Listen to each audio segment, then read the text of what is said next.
Hello there. So lately I've been reminiscing about my days as a young tortilla made by hand by Doña Panchita. Back in the day I was just as much into video games as I am today, but since I was a kid I was pretty broke. Still am. The thing about being born as a poor Mexican kid is that you always learn to find solutions to your problems, like putting tape into whatever's broken and somehow making it work. The solution to my gaming needs? Well, my uncle had an original Xbox console, and since we couldn't really afford any games like Halo or literally any other game of the console you can think of, my uncle had the brilliant idea to go with a friend of his and hack the console to insert a million games from a ton of different other consoles and developers. I'm talking Sega, Neo Geo, and many more. It was like a dream! And while I did have a huge variety of games to play, I spent most of my time playing games from the good old king of the industry. That's right, I played pirated N64 games in an Xbox.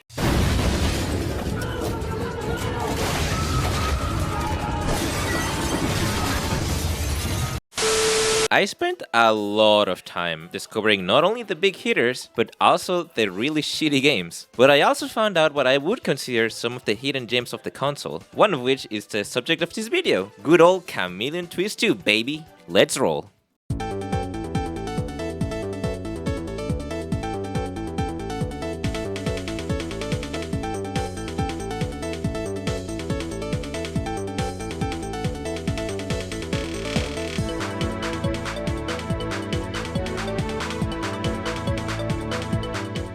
A lot of you have probably never heard of this game, which is weird since its developers are pretty renowned in the gaming industry. Ever heard of a little company called FromSoft, kid?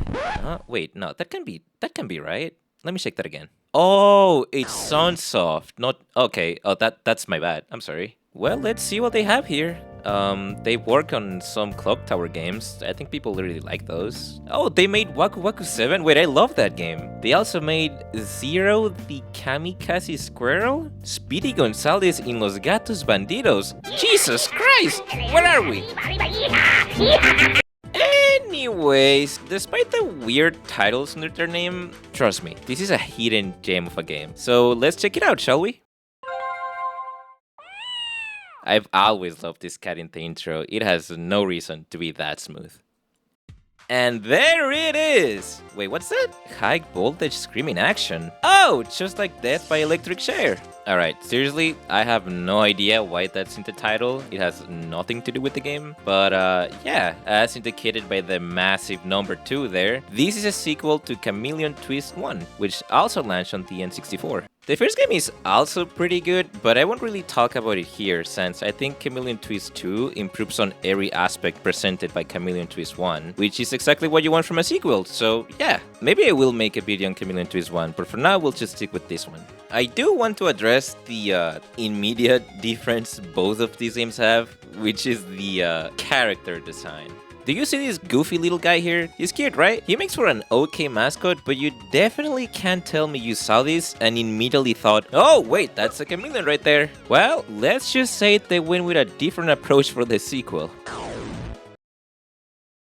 I mean, that's definitely a chameleon, although a very mad one. I don't know what to tell you, man. Apparently the designs were changed for audiences outside of Japan because on the Japanese version of the game, they weren't changed at all. I'm sure that's the face the developers were having as they were making the new models. With that out of the way, allow me to present to you the cast of amicable chameleons. First is Davey. I think he's the protagonist. I mean, he appears in the cover. Up next is Linda. She's the girl. And then we have Fred, who really doesn't want to be here. I'm sorry, man. It'll be over quickly, I promise. And lastly, we have Jack. He's blue. Nice. So, what makes him different? Well, we can start with, nothing? You can think of all the characters as just reskins since that's really all they are. It's a little bit disappointing because it would have been cool if they had different properties, like maybe Davey runs faster, or Fred can launch himself further, or Linda has a longer tongue. You know, like what the tongue doing, you know what I mean? Literally any difference would have been cool, but nope, just pick whatever color you like best and go on. Now, let me tell you what this game's about. I don't know, and I really mean it. Look, this is how the game starts. You and another chameleon are launching each other playing Seesaw, and it is very cute. I love the derpy faces, man. He's just like, duh. And out of nowhere, a rabbit who really has some Alice in Wonderland vibes going on drops from the sky, launching you all the way up until you get teleported to a different world, and now you look like this. Wonderful. There is no explanation for anything, you're just here to game. Now, as a chameleon, your main moveset revolves around using your tongue. You can use it to stick to most terrain around you, like platforms and walls, and if you stick to a surface, after waiting a moment, you'll get dragged into it. The core of the game is using your tongue to reach places you normally wouldn't. There's a lot of these sticks around the levels too, which if grabbed can be used to spin around them, and depending on the angle, you'll do a vertical or horizontal spin.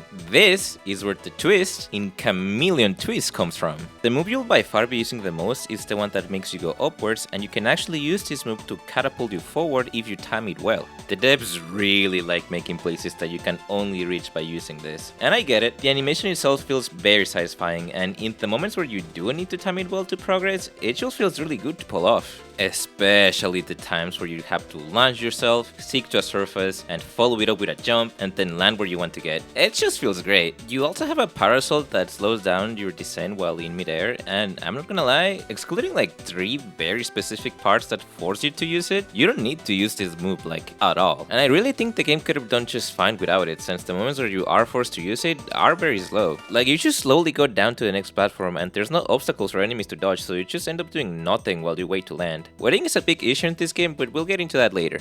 Oh, and speaking of obstacles, my god, the enemies in this game are rough. This could have been the game the difficulty of Dark Souls got the inspiration from. I mean, just look at this!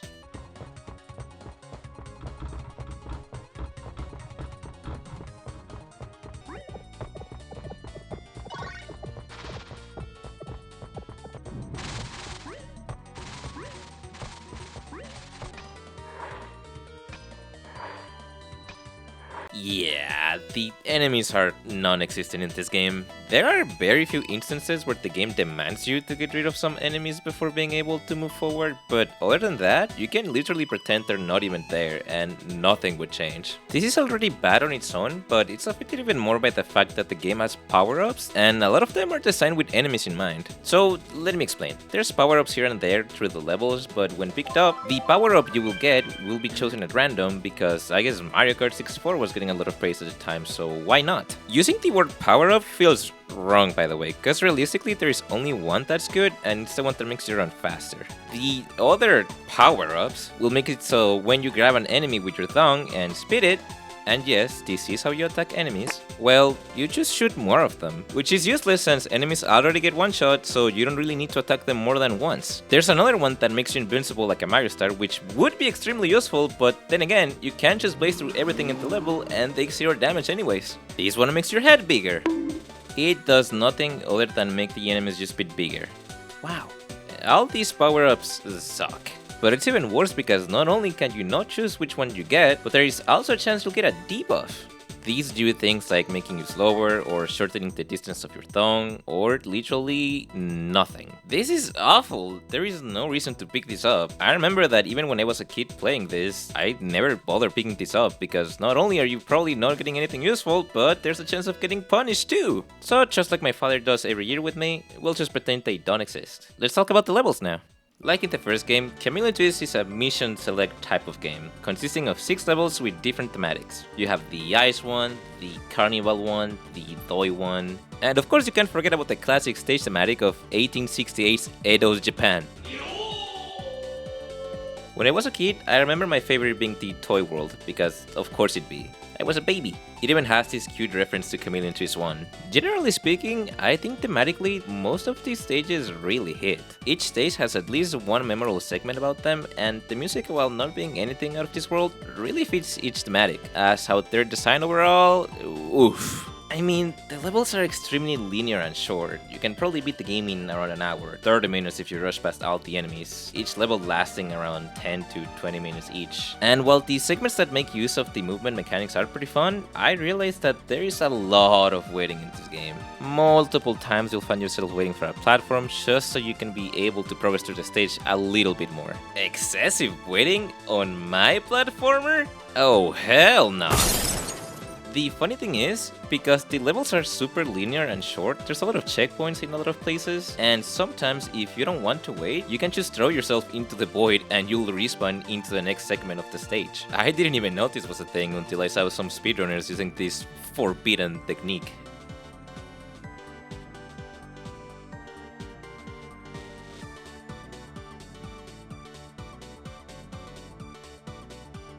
There are some collectibles to get in the form of coins and carrots. The carrots unlock various minigames like bowling and pool. I remember really liking this one, by the way. The physics on the balls feel pretty accurate and precise. The coins unlock customs, which is neat. Never really used any of them, but they're here.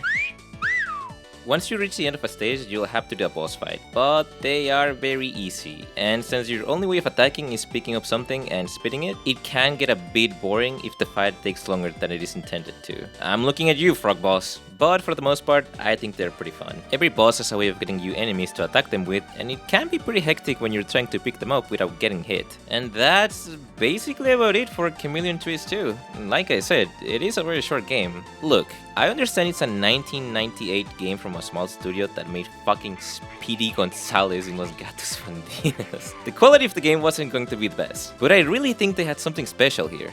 The short level designs and the amount of waiting really get in the way of the times you're enjoying the game using your movement options. The game really is at its best when it focuses on reinventing how you use your tongue to move around. My favorite segment in this entire game is this one in the ice stage where you basically can't move your character and you have to use your tongue twist and the momentum you get from being pushed by the hockey sticks to get yourself into the goal. There's very few moments like this one in the game, but every time I got to them, I was like, wait a minute, they have something special here.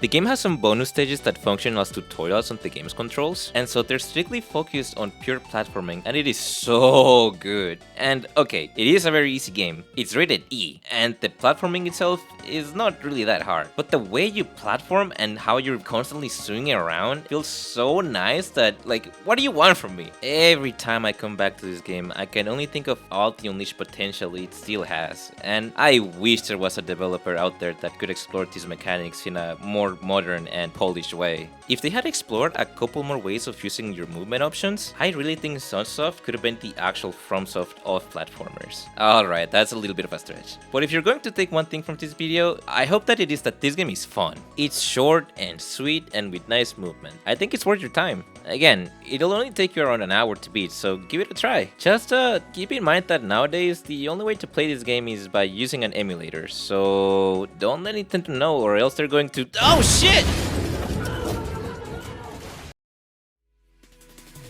Thank you for watching. If you enjoyed my video, maybe subscribe. I have a lot more videos coming soon. If you would like to support me, I have a Patreon. And if you just want to see me play other games, I have a Discord and a Twitch. Link of everything in the description. See you in the next one!